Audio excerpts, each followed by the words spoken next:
How's everyone doing today? We'd like to thank you for coming out to the panel, Black Street Conference. This is an amazing event. I'm just happy to be here. This is the portion on sustainability. And so when you think about what that means, it means a number of things to a number of people. I just want to introduce myself. My name is Mike King. I have a radio program. It's called On the Mic with Mike. It is every morning, ESPN Richmond, 5 to 7 a.m. It is a business radio show. It's a business radio show about how business helps society be better. And what we do is we use that to promote organizations, people who are out there making a difference in the world. What I do is I help businesses get exposure, and we do that by the people that we know.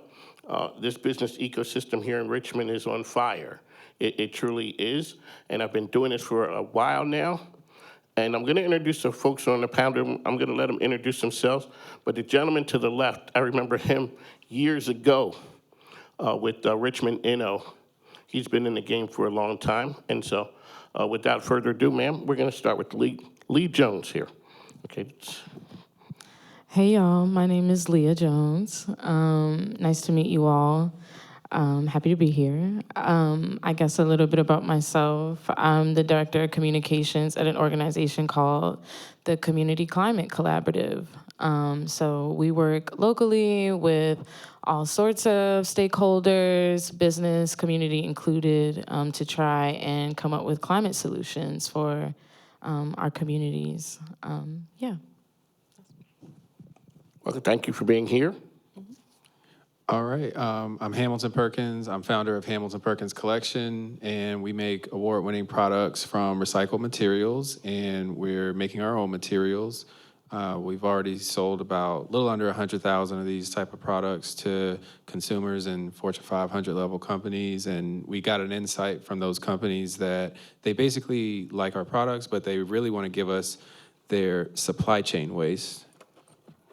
So plastic, vinyl, things that are basically, causing problems to the landfill. PVC, for example, is 40 million tons produced every year with less than 1% processed for recycling. And so our company's working on technology to break down that waste stream and use chemistry and biology to create new forms of pellets, yarns, and potentially bio-nylon and leather. All right, thank you. So, Leah, what was your, how did you get to the world of making climate change important? Let's talk about your journey there. Sure, I can start there.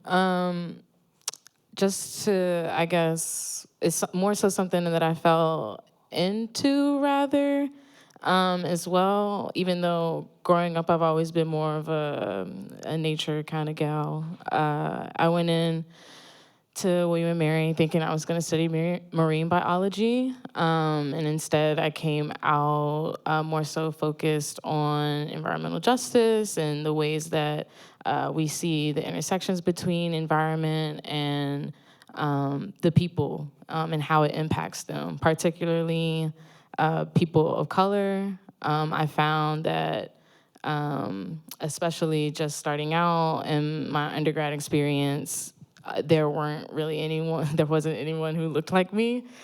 Common story, right? But I feel like the work that I do is definitely seen as kind of work that is bridge building for my community. And I feel like, especially because Black communities are impacted the most by the negative impacts of climate change. I feel like that's something that a lot of Black folks don't know, especially environment is seen as something that's other, when in fact it's something that touches almost every piece of our lives on a day-to-day basis, from how we get to work, where we live, the pollution that we breathe in on a day-to-day basis, all these sorts of things, including like your energy bills, for example. Black communities don't see frequently. We're not talking about the ways that that shows up on a day-to-day basis and how those are actually environmental problems as well. So kind of my place in this work, I see it as bringing people into the conversation, being a bridge of understanding for folks to see that Not only do we have a responsibility to care for the environment because it's our common home, but also we have a responsibility to one another because we're one of the most impacted groups dealing with the negative, all the negative, I guess. I don't want to say impacts because I feel like that word is so sterile and like we see that as more of a data thing these days than the common issues that folks deal with on a day-to-day basis. So just kind of connecting those dots is how I fell into this space. One of the things I'm not an expert, but I remember when I was a kid, so this goes back when dinosaurs roamed the earth, that when we went to school in September, and even though I'm from Pennsylvania, we had jackets on. It was a difference. And I don't think people take it as serious. Now, everywhere you go now, we're wearing shorts until December. Year-round, people are wearing. There's something happening, and I don't think that people have an understanding on the impact that it has. So, Hamilton, you've been in this game for a while. And I remember seeing you years ago when you talked about what Leah had talked about, the environment changing. That was a business opportunity for you. Touch on your journey to getting products like you have now, and possibly people have an understanding that the world is changing. Yeah, no, absolutely. My very first business was a recycling business in middle school. I actually was shut down. I took apart Slam magazines and Source magazines and basically created art. And ever since then, I've been pretty curious about environmental and where that intersects with business. I think just journey-wise, I think that climate in general probably has its ebbs and flows from the business perspective. I think there's a period where there's more funding that comes into the space, and then there's a lot of companies that kind of sprout up, and then if those returns aren't where those investors are looking, then it basically will kind of oscillate back in the other direction, and there's going to be quiet years. But I think to Lee's point here, there's definitely there's like an urgency, especially for our communities, when you look at where the investment goes. And I think the analogy is like we're on the forefront of being the most affected by the issues, but we have the least kind of power to actually change and affect to be a catalyst to do something about it. And we hear that especially in the kind of venture capital or like investor landscape. A lot of the our retirements, for example, are going into these huge pools of money that then are supposed to be invested in venture capital, and then that's supposed to come down to founders, but it never goes to the founders that look like us that are working on those problems. So it's a complex problem, especially on the climate side.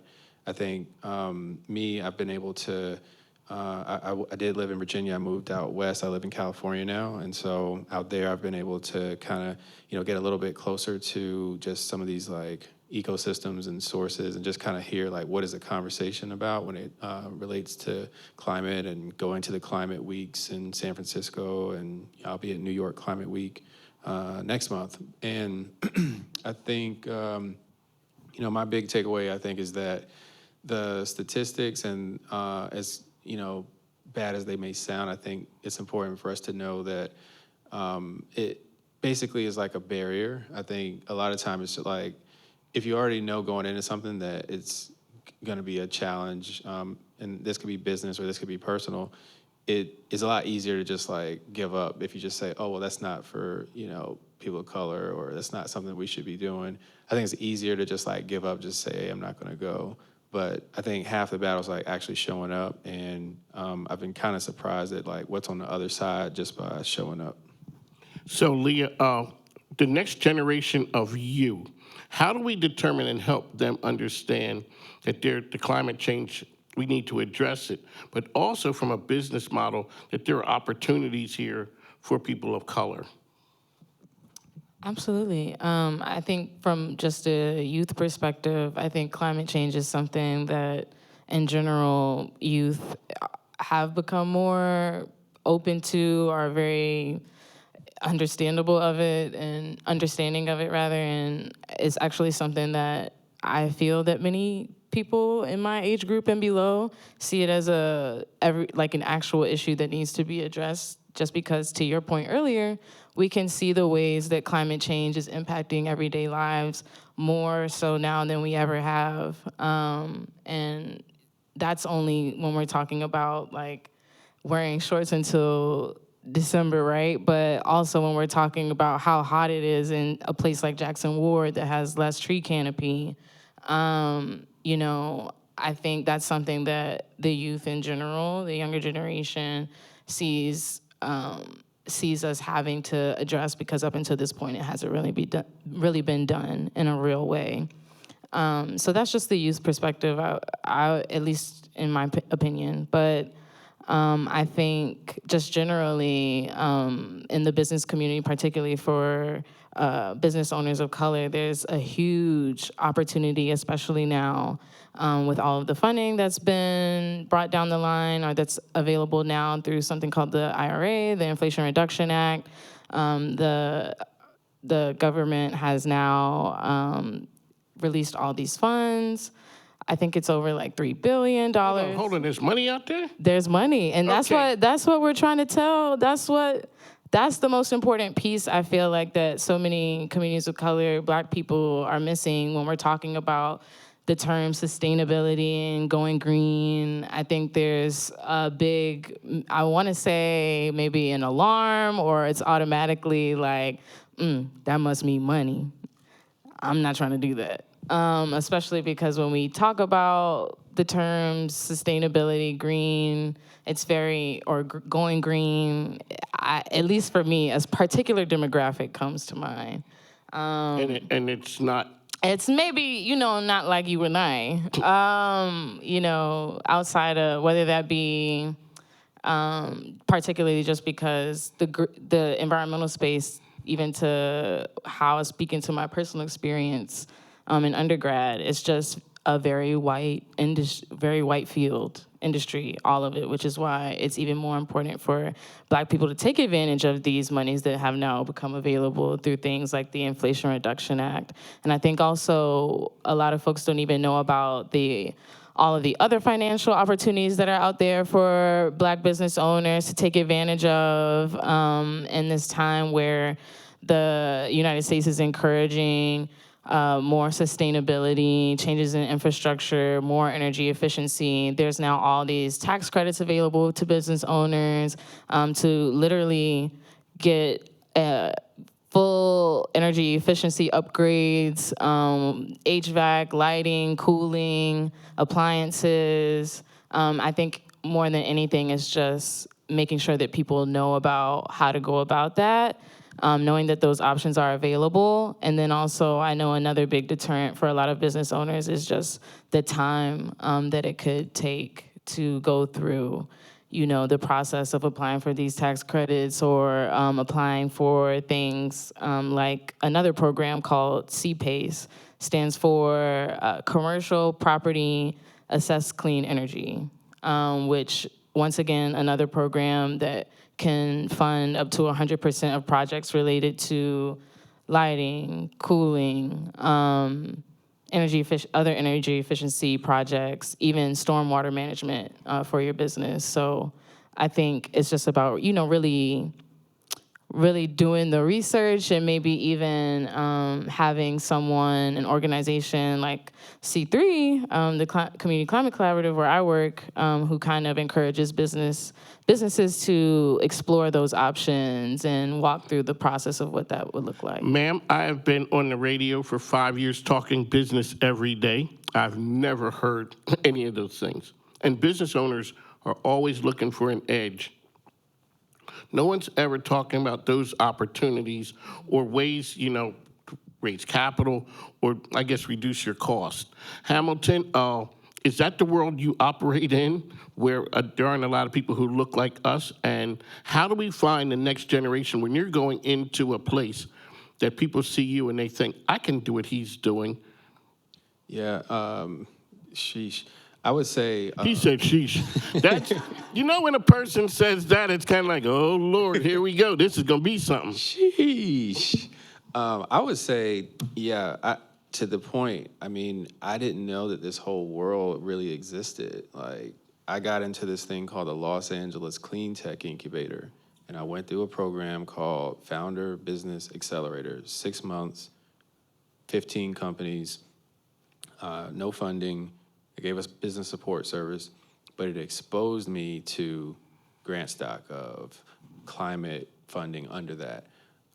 Clean Energy Commission or the different climate opportunities that are available for not just business owners, but just like even if you're an individual or nonprofit, there's a lot of like capital stack or capital source available. But then that opened the floodgates because then I found out about this thing called LabStart. LabStart's out of the Bay. It comes with funding from kind of a variety of sources, including DOE and venture capital and foundations. And then, you know, from there, you're kind of seeing, well, there's a lot of philanthropic funding available. There's mission or impact funding available for, again, companies or individuals that, you know, if you take the time to just like read through what their mission is and what they're trying to accomplish, you can tap into these resources and their money, but they're also network. And I think for me, excuse me, it's a part of the network that's really the part that I feel like I've lacked, and I feel like, you know, a lot of other people probably lack too. As I do go to these different rooms, I feel like I have been somewhat surprised by the amount of people that look like us that are in those rooms, but it's still not enough. Like, there needs to be more, and it kind of just starts with, well, I think it goes back to how do we see ourselves and see that example. So, and sometimes for, you know, better or worse, you got to be the example. You got to be the person that's going to take the initiative and say, okay, I'm gonna go ahead and apply to this thing. You know, like I mentioned, you know, I got into this thing LabStart, and now we're partners, and you know, we're very locked in. They're very supportive of what we do. But the thing that helped me was seeing a guy that went through kind of the inaugural pilot of it, and he was a black guy, and he was very, you know, very successful, very just, you know, a great role model, if you will, you know. And I think seeing that, it made it easier for me. But I think we have to be able to make those steps, even if we don't have that example, or even if we don't see it. We got to be able to take the next step. I think if anyone's ever interested, I do have worksheets and worksheets upon worksheets of all these funding opportunities and accelerators and programs that are available specifically in climate. And I think the point that I'm trying to bring home is that even if you're not like in sustainability, quote, and maybe you have a business or maybe you work for a company, there's still ways that you can tie what you do into sustainability, and you can be supportive of kind of the cause, and in return, you will be rewarded for doing that. I see that a lot in a lot of these different rooms. It might be like an AI company, or it might be some other form of product recycling or something that, or maybe it's not to do with recycling, but they kind of look at, okay, these are some ways that we can, you know, promote circular practices, or here's a way that we can promote, you know, a recycling grant. You know, there's a lot of grants that come from, you know, all the different agencies.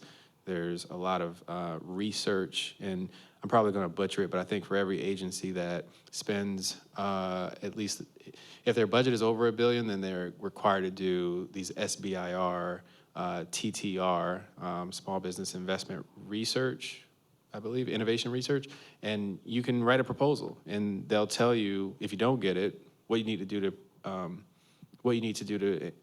to improve it. And I mean, these things get into the millions of dollars in terms of the funding that comes with it. So, and it doesn't technically cost you anything to apply. And there's local and regional support that like look over your shoulder. Like every you know area has like an SBDC center. Whether you're like here or you're in California, there's like people that they're paid to like look over your application and also make sure that you know that these things are actually out there to go after. And that's just one example. But once you do start to get into these programs, I'll leave it on, you start to just learn more about some of these other groups that are, I say they're hiding in plain sight. You know, they're putting out these, they call them FOAs, or they put out things under the Department of Energy. There's a organization called ARPA-E. Raise your hand if you heard of ARPA-E. You know, it's a division. No, sir. It's a division underneath the Department of Energy, and they legitimately are giving away, like a company will get a single grant for like $20 million, like, or more. I mean, it's insane. And the people that are the program managers, they're allowed to kind of talk to you up to the point of where there's an open call, but like once the open call starts, you have to kind of like have that separation so that it's like a fair competition basically. But they're in rooms just like this, the people that are literally making the decisions. And this is across that's just DOE. You got National Science Foundation. I'm in a National Science Foundation program right now, just for an example. And it just kind of comes down to like applying, just networking with the people that are there, and then, just getting it done. So there's a lot of funding. Just reach out if I can be of any support. Leah's just shaking her head like, yes, okay, ma'am. He dropped a lot of information on us. So for businesses, there's opportunities out there for funding for things that businesses don't even think about. And you're like, yeah, what do they need to do to start partaking in some of that? I think, more simply put, I can't get into the weeds of that as the director of communications at C3, but our director of corporate sustainability and our climate services manager can definitely walk through the number 1, number 2, number 3 steps, right? But just generally speaking, I think Hamilton has a huge point in just showing up and, being the example, even if you don't necessarily see others. I think history tells us that just because you're not in a room doesn't mean you shouldn't be there. So especially when we're talking about something like climate and our environment, it's kind of one of these things where all hands are required to be on deck, and whether that be for the reasons of, you want to make sure your home, or there is still a home for generations to come and thrive in, whether that be one of the reasons, or whether that be your reason may be to save money, I think is a huge thing to emphasize and think about when, kind of, to Hamilton's point, you don't have to necessarily be interested per se in sustainability, just because it's something that affects every part of our lives. You can kind of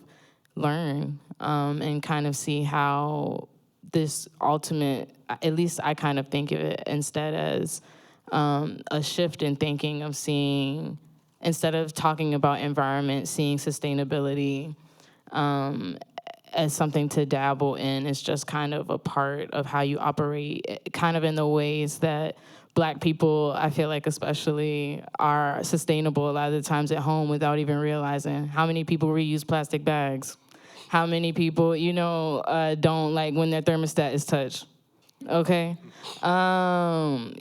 Things like this. So just kind of shifting that thinking, that kind of other thinking, and seeing it more so as an opportunity, whether that be for money, for the savings that come, that it can bring your business, or to make sure the future of generations to come is protected.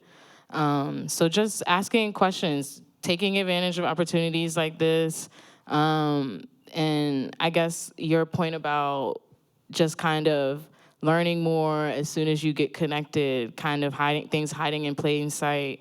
Recognizing that once you do get connected with someone, a lot of the times now it's, oh, I remember so-and-so, they should think about this too. Now you're included in conversations that you would have never thought were happening at all before. So I'm sure that's kind of a lot of, I feel like that's something applicable in any circumstance, right? That is true. And when we look at sustainability, there is, I guess, I come from, in the radio, I always talk about the kumbaya moments. It's people getting together, being purposeful in your business, in your organization. This right here, there's a bottom line effect when you operate in purposeful manner. This is the same way. There's opportunities here that are just, people are walking by every day. And they don't even think about what's there. Hamilton, let's talk about the journey from Virginia to California. Is that the epicenter of this conversation? Is that was the draw for you there? You know, it's funny. I think it's like when I was here in Virginia, everybody used to say, you got to go to California, man. That's where you got to go. So now I'm there. And guess what everyone in California said? Don't say. You got to go to Europe, man. Oh, what? Because EU regulation is like light years ahead of what's happening on the California front. But we do have a lot of like really interesting kind of bills, and there's like all kinds of advocacy that's happening. I'll say from just the journey standpoint, it has been just the people, you know, because you get in these different groups, and now all of a sudden I'm on a weekly cadence with like 10 other founders, and you got everyone on the spectrum. You got people that have, you know, never raised a dime, and you got people literally like they raised like $14 million, and they're closing a seed round, and you know they're just opening sites up all over. So I think just for me, I've been able to try to really do these downloads with other founders, with investors, show up to events, and you know just really you know try to like make the most of each opportunity, like and just talk about like what I'm up to. I think I met an investor in the lobby just now, and I was just talking to him, you know, and I wasn't. This isn't particularly a climate event per se. However, I just talked about what we're up to, and you know now we have this like pending introduction to this energy related entity that I need to be in touch with. And so that can happen. And another point that I had, and I just want to make sure, see if I can pull it, it was Slack and technology. There's a lot of free groups that are, they're funded and then they're nonprofit based, and they are doing the work of climate and bringing together resources and helping aggregate all the climate-related jobs and aggregating all the climate conferences. And I think just if you're looking for that kind of thing, you start, if you're like in my case, I just kind of started, showing up. I was at a run club and I met a founder, and then this founder, we're still friends, he introduced me to Los Angeles Clean Tech. Los Angeles Clean Tech, they should have never let me in, because now, I'm in all these other programs that they do. They have an incubation program right now. So now we're business partners. So they're on our cap table, and we work together to basically, the culmination of the program is about having this like pilot, and they're funding it. And at the same time, now it's like this front row seat to, whether it's the ARPA-E or, we're dealing with the Bio-Pacific Group, which is, that's funded by National Science Foundation out in California. And it just continues to just open up more and more doors. So, talk to people, and, I don't like let anybody out of my sight for the most part without kind of asking them, and I think it's a delicate thing geographically, because California is very, everybody is interested in like, what do you do, where do you live, and how much money do you make? Like, that's pretty much like the the order of operation a little bit. But I think once you can kind of get past that, I think it's about like genuinely getting to know, like, who are your supporters, like, who do you support, who are you funded by, and like, what type of customers do you have, who can we share and trade notes? And I think just finding whatever your lane is too is also a part of it, because I can speak more to the business side, but there's a lot of activism, and there's a lot of like nonprofits that, are just doing amazing work. I mean, every time I look on my feed on LinkedIn, I'm just amazed that they're just, whatever they're doing, whether it's like at a Bloomberg philanthropy event, speaking on climate justice or doing things. And the last point on that is these things that are available, sometimes it's just like an application or an Airtable form where you just literally like fill out your name, where are you from, what can you speak about, or like what do you want to contribute to a conversation. And you'd be surprised like what kind of rooms you can get in if you just when you do see these opportunities, just take a shot at it. So. Go for the expert. All right, so years ago I met Hamilton Perkins, and you were at a pitch competition that you won for Richmond Inno. That's a great thing. A day or so later, it seems like me and my wife were watching TV. Here's Hamilton Perkins on TV. What was it, Good Morning America, to Today Show? One of those, we saw you there.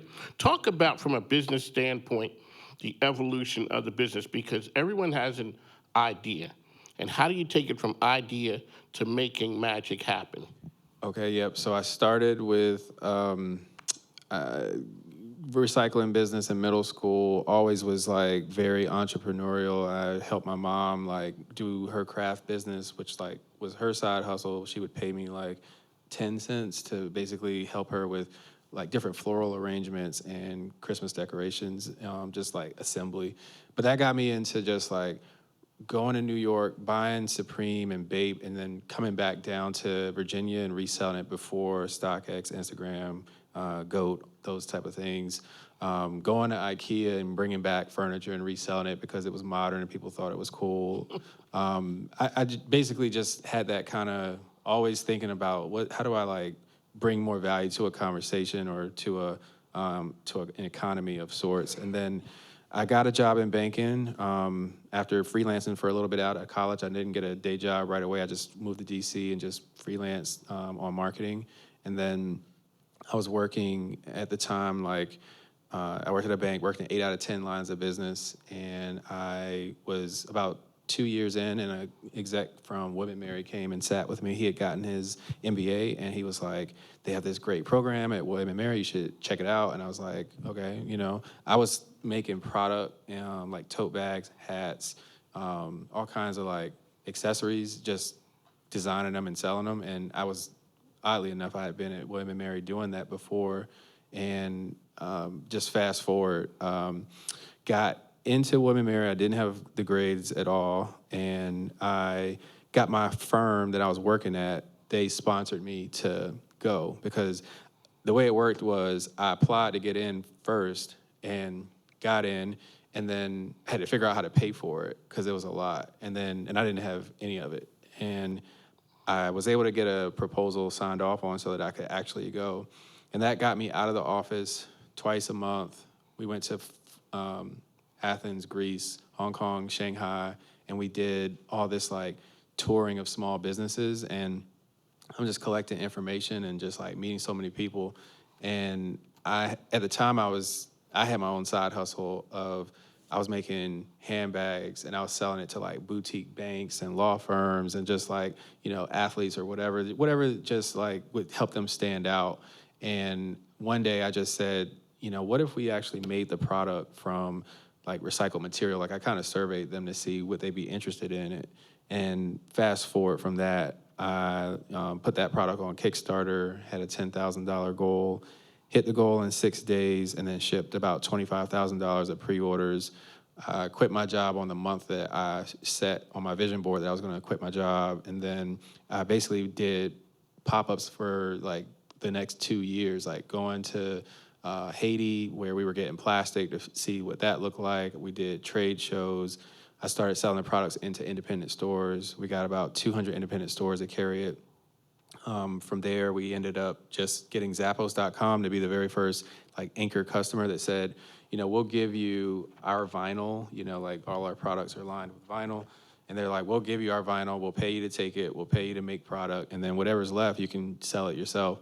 And we did that like 30 or 40 more times, and just kind of hit this ceiling. I'm like, well, how do we get more customers? How can we get like more out of what we're doing? And we got in Pharrell Williams Black Ambition Prize for 2023, which has been an amazing experience. We made these for Pharrell's conference before I'd even gotten into that, and my client basically brought me in and just made sure that I was in all these cool like dinners and stuff, and I went and just kind of like somehow found my way at a dinner with Pharrell, and I introduced myself, and from there just fast forward, moved to California, got to California and got in the Los Angeles Clean Tech Incubator.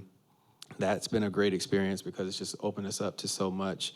Got into these different groups like Lab Start out of the Bay, And, where we are now, we, I don't know if I can say, but we just got into a pretty good accelerator that's like really going to accelerate a lot of our growth. Is going to bring in, a good amount of investment and allow us to really scale with our team because, we have a bunch of, engineers, chemists, biologists that, are basically working on sweat equity right now, doing really great. But, our, goal is basically we want to commercialize a technology to work with, major companies that are in fashion or CPG, consumer packaged goods industry.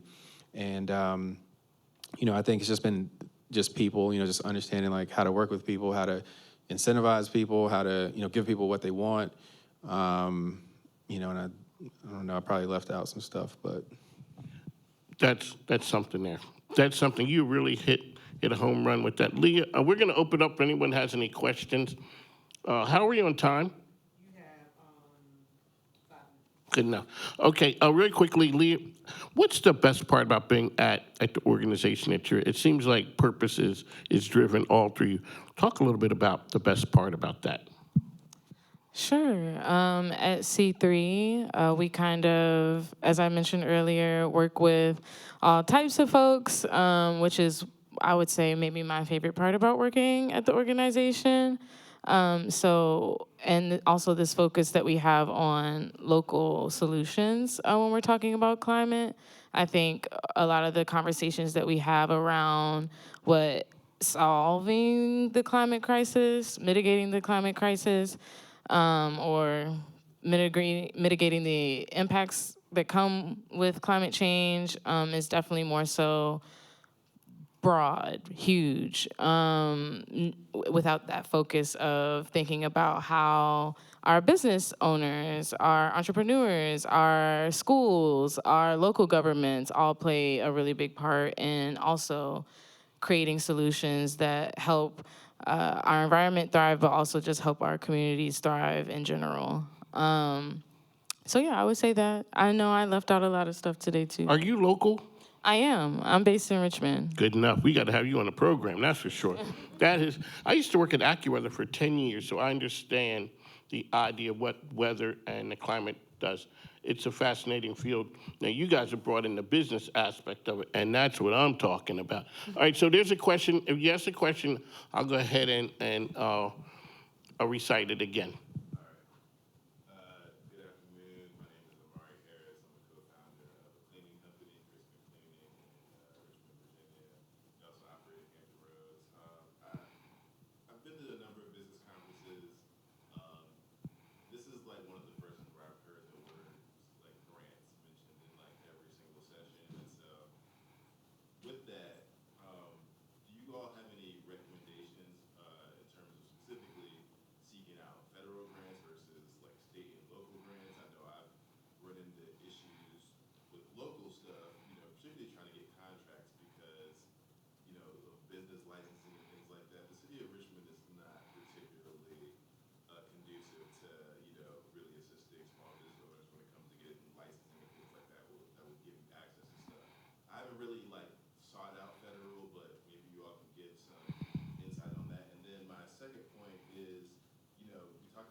I got something.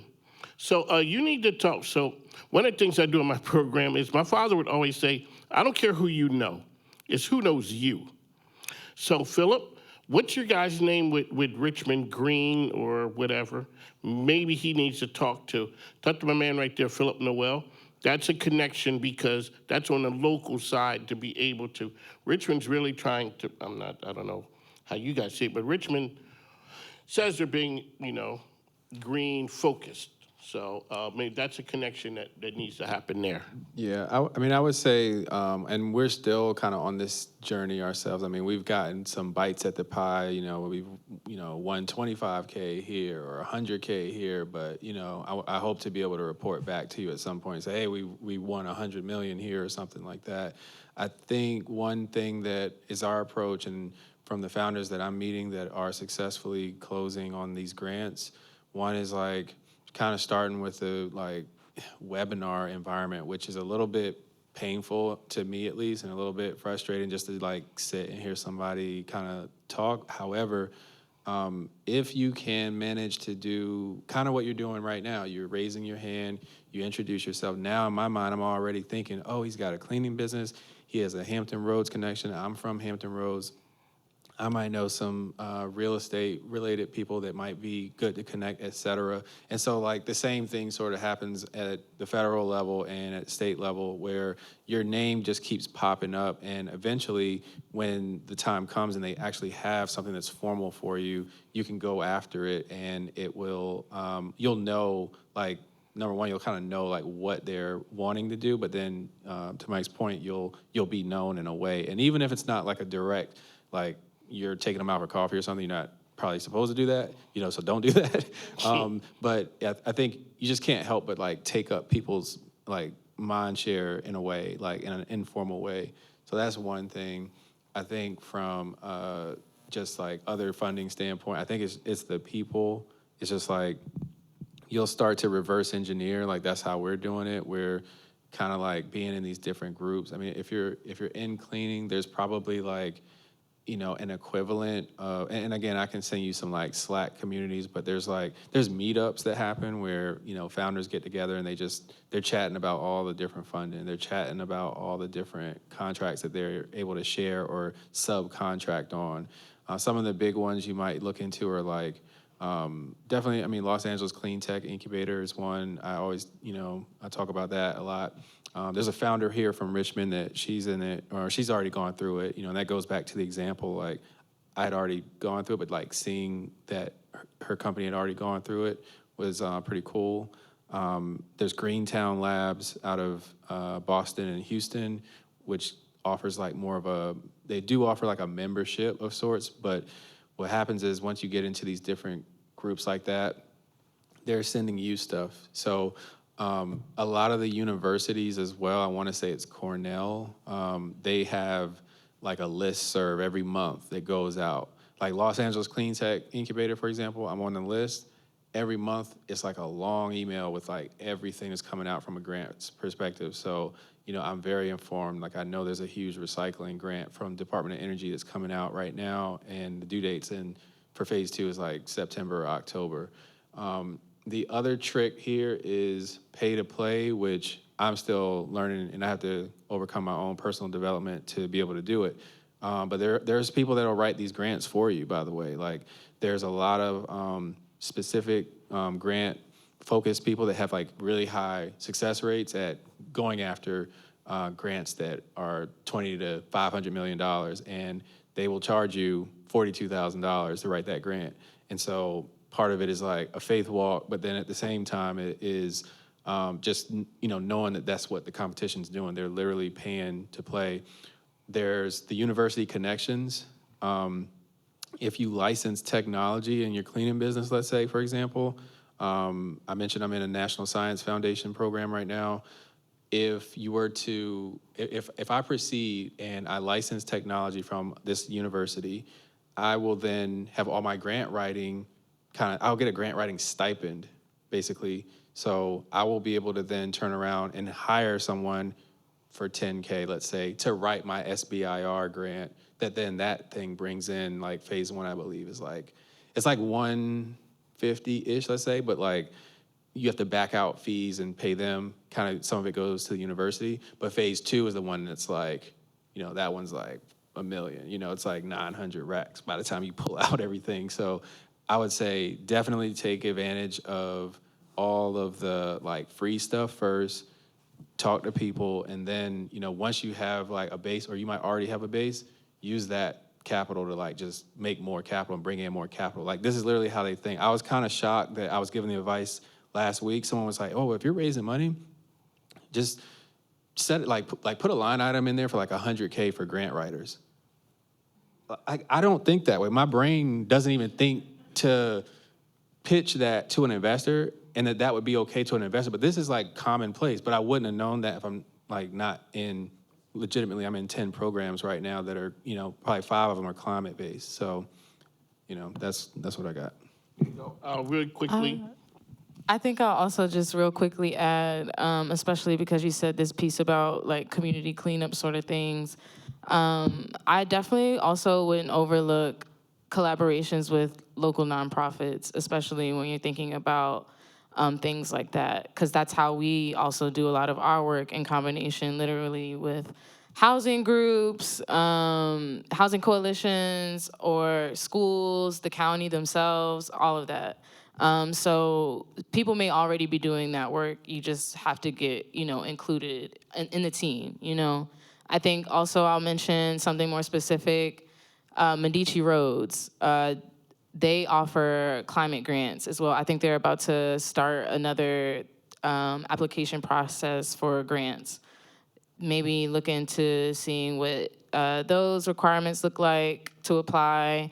Last, I guess, grant season, specifically in the Richmond area, they were looking for people to take money, like specifically Black people, people of color. They were looking for people, quite literally the requirements being person of color, small business, looking to make energy efficiency upgrades, or overarching, the term is decarbonizing your building. So I definitely don't think we really should quickly, overlook that. and I know we're done. The question really is it just for people who own buildings, or are there things that for people who rent buildings? And I know we got to go. I think there's opportunities for both. Definitely probably a lot more for those who own, but I know that there are still opportunities out there for renters as well. We'd like to thank you guys for coming. If anyone has a business here and you'd want exposure or a nonprofit, make sure you reach out to me, social media, Mike King Biz, or On the Mic with Mike RVA. So thank everybody for coming. Thanks. Now take care.